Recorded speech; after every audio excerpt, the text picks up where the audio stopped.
Sana. Pwede mo. I-zoom mo. Si Ahmad. Dalawa lang sila. Si Ahmad pala yun. May mga baril lagi sila. Kinawang baboy si Ahmad.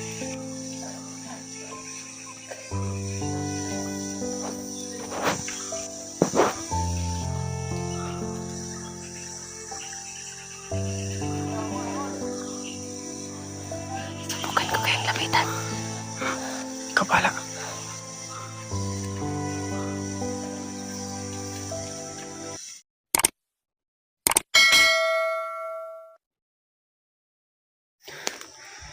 So yun, magandang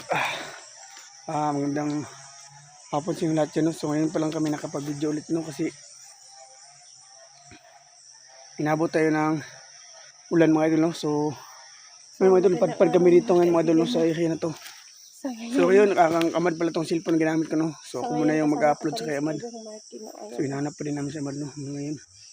Sa ngayon, patuloy pa kami naghahanap. Lakas ng ulan kasi dito mga idol, kaya dito na kami nag-on kasi nagkikisilong muna kami doon kanina sa may kubo doon sa taas. Lakas ng baha.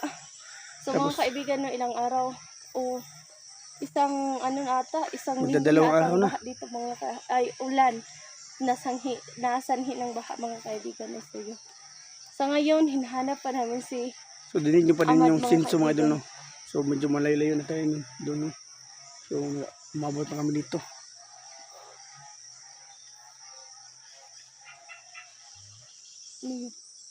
Kwak. So may mga nadidinig kami mga ingay yan sa baba mga idol.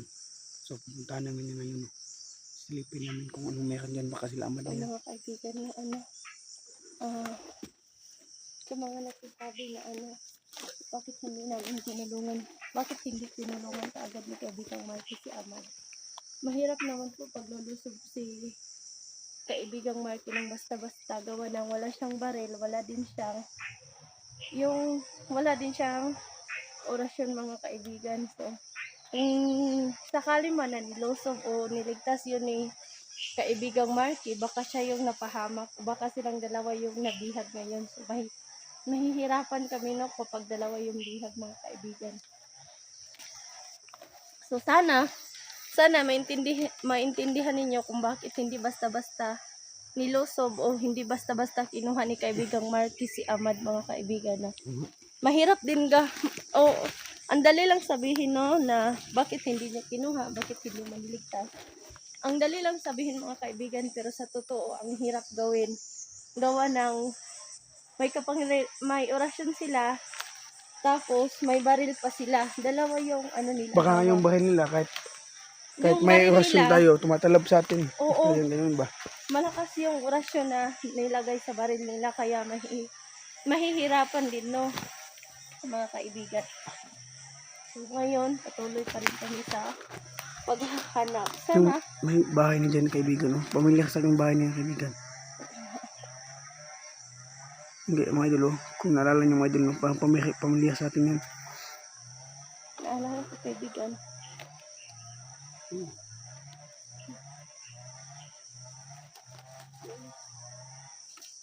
Ang ingay. Kaibigan, pag dating din sa may laking puno, mamasibol tayo sa bahay, baka may tao dyan.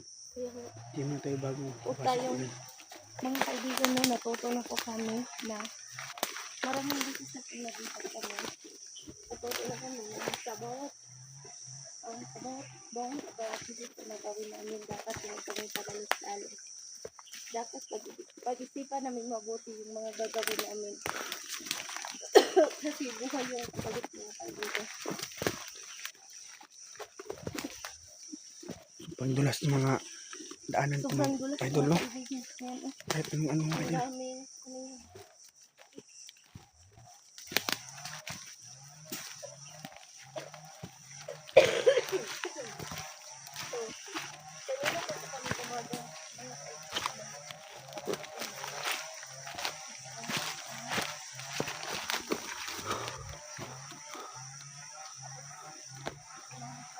Tao dyan.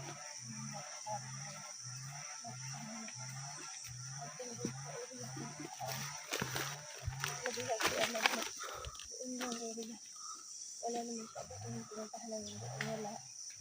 Kaya dito na lang kami nag-alam. Ay, hapit siya.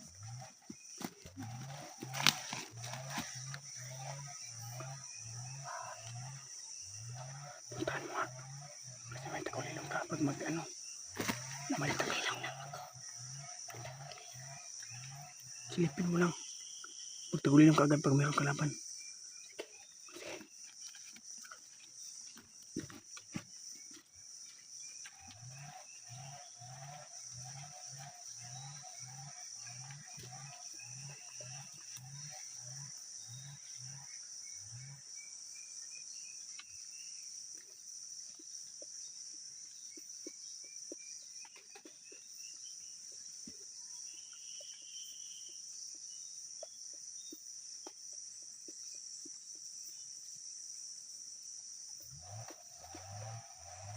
Wala.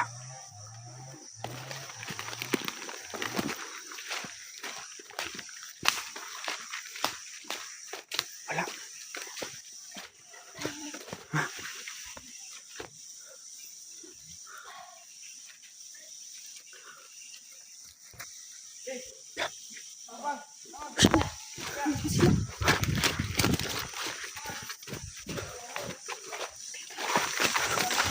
Kasi na.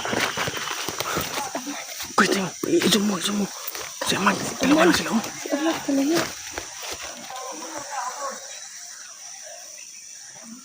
May mga baril lagi sila. Oh. Kinawang baboy si Ahmad.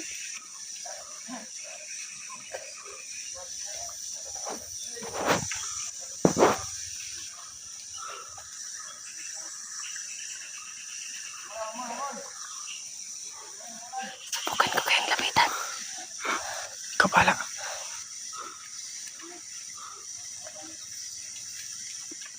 Diyan ka magtago sa baba. May punong kahoy.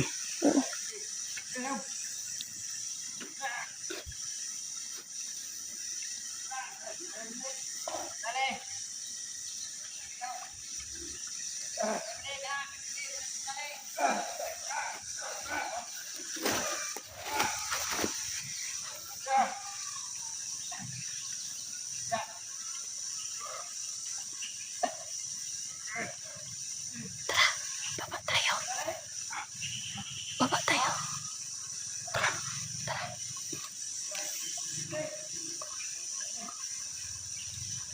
Dalawa lang yan. Tara, pabayin natin. Tara. Tara.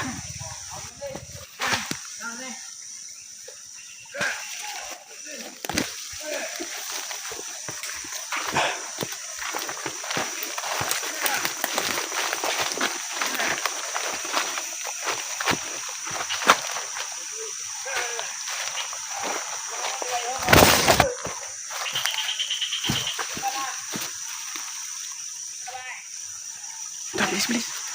Bilisan mo. Takbo ka ron. Ikaw ka. Wait.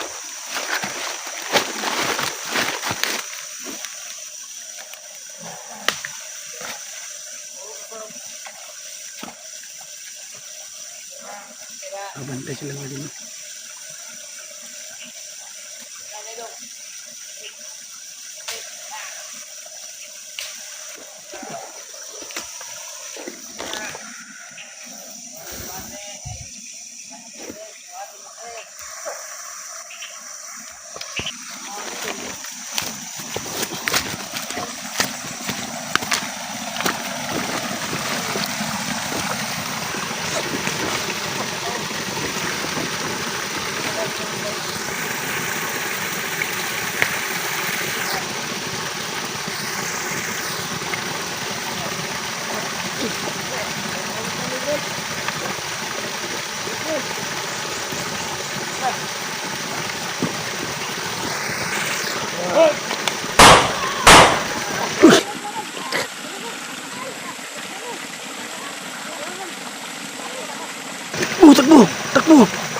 Takbo!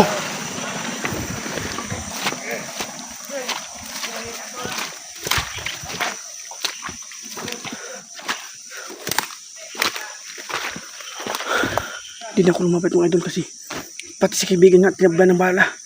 Paano kaya ako?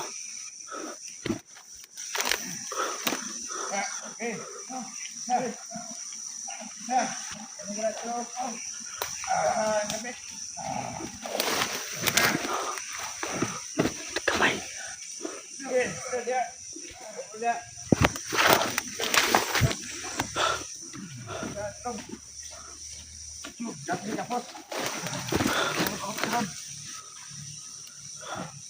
Kawasan sa man. Lublob tubig.